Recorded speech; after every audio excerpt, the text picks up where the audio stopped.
Shalom jemaat yang dikasih oleh Tuhan, apa kabar Anda? Saya percaya di hari-hari ini justru keintiman dengan Tuhan pasti lebih baik dan lebih terjaga. Hari ini saya ingin berbagi tentang hidup itu amat berharga.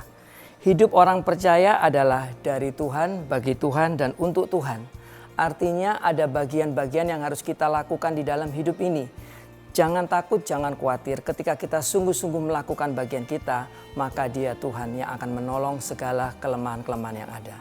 Firman Tuhan dari Kolose 3 ayat yang ke-23 mengatakan, apapun juga yang kamu perbuat, perbuatlah dengan segenap hatimu seperti untuk Tuhan dan bukan untuk manusia. Dari Kolose 3 ayat 23 ini saya belajar sesuatu, yaitu Anda dan saya adalah desainnya Tuhan. Artinya dalam keadaan apapun juga Anda dan saya pasti bisa survive, termasuk beradaptasi dengan lingkungan yang terjadi.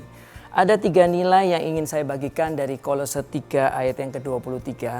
Yang pertama, fokuslah kepada penyedianya, bukan kepada penyediaannya.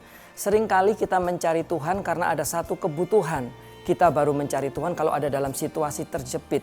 Sebagai orang yang mengandalkan Tuhan, janganlah kita mencari berkat, karena berkat pasti Tuhan akan sediakan. Tapi dekati dulu hati Tuhan, menangkan dulu hati Tuhan. Di dalam Mazmur 139 ayat yang keempat dikatakan, sebab sebelum lidahku mengeluarkan perkataan, sesungguhnya semuanya telah kau ketahui ya Tuhan.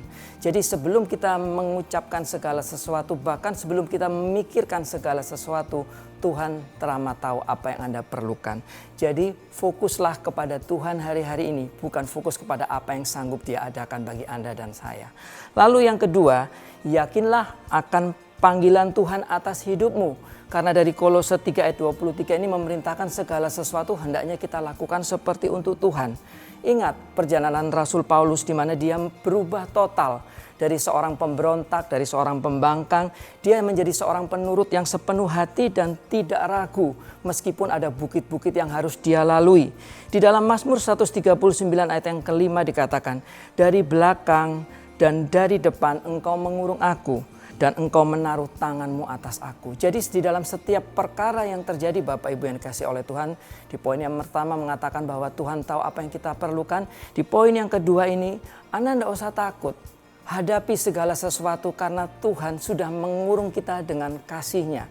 Tuhan sudah mengurung kita, sudah menaungi kita dengan kekuatannya. Lalu yang ketiga, janganlah kita menjadi orang Kristen yang moody, yaitu yang tergantung suasana hati. Ini penting Bapak Ibu, karena kekristenan itu berbicara kehidupan. Jadi baik atau tidak baik waktunya, tetaplah kerjakan bagian kita. Karena di Pengkhotbah 3 dikatakan hidup ini seperti uap, sebentar kelihatan lalu lenyap. Jadi janganlah kita menjadi orang Kristen yang moody, yang hanya menuruti suasana hati saja baru Anda gembira. Tapi kalau hati tidak puas, hati sedang tidak enak, Anda langsung menjauh. Itu bukan sikap anak-anak Tuhan. Jadilah orang Kristen yang tough, yang kuat. Karena di Keluaran 14 ayat 14 dikatakan Tuhan akan berperang untuk kamu dan kamu akan diam saja. Di bagian yang terakhir yang ingin saya bagikan adalah rajin-rajinlah meminta petunjuk Tuhan. Artinya jangan mudah mengeluh, jangan mudah bersungut-sungut. Karena setiap hal yang terjadi dalam kehidupan ini, Anda dan saya pasti keluar lebih daripada pemenang.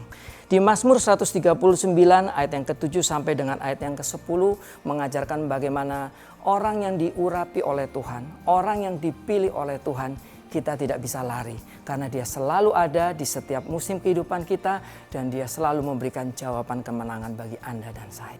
Jadi saudaraku, tetaplah berkarya maksimal di musim yang seperti ini. Seperti Anda dan saya tetap aktif mengikuti ibadah secara online, juga Seiki secara online. Apalagi Anda mau bergabung di dalam Mawar Sharon Peduli. Jangan jauh-jauh dari agenda Tuhan, karena itu akan memberikan kekuatan bagi Anda dan saya. Jadilah teladan di musim yang seperti ini bagi keluarga kita, bahkan bagi pembantu kita, termasuk orang-orang yang mengantarkan makanan ke rumah Anda hari-hari ini. God bless you.